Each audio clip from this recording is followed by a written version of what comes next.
to Kansas City. Kansas City, here I come. I'm going to Kansas City. Kansas City, here I come. They got some crazy little women there, and I'm gonna give me one. It is Savage Nation, special Infidel Rock and Roll Friday edition.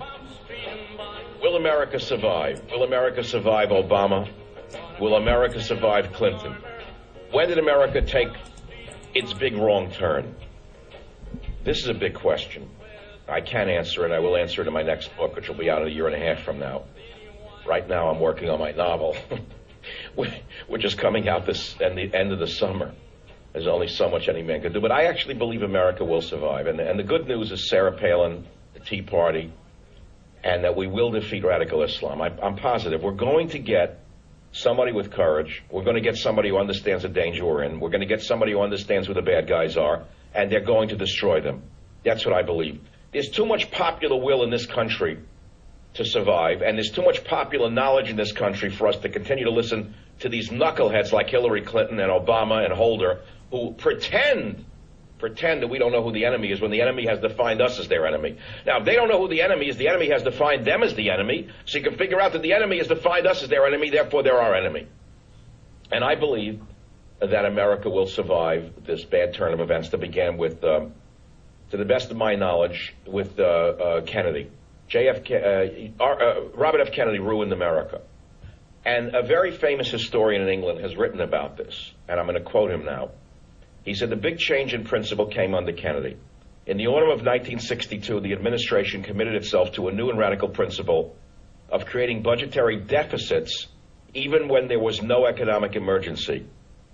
Removing this constraint on government spending allowed JFK to introduce a new concept of big government, the problem eliminator.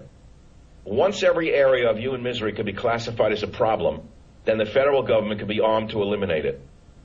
And so that was the beginning of the end. It's not the end, that was the beginning of the self-destruction, the path of self-destruction that America entered. I believe that Obama will be the end of this path of self-destruction. If we survive him, America will be restored to sanity. I believe that we will see an arc that goes from John F. Kennedy to B.O., and this path of self-destruction is built upon the fraudulent concept of economic emergencies that only government can solve. And ultimately, the world depends upon America. This is the greatest country on earth. And the great strength of America are we the people, not the government.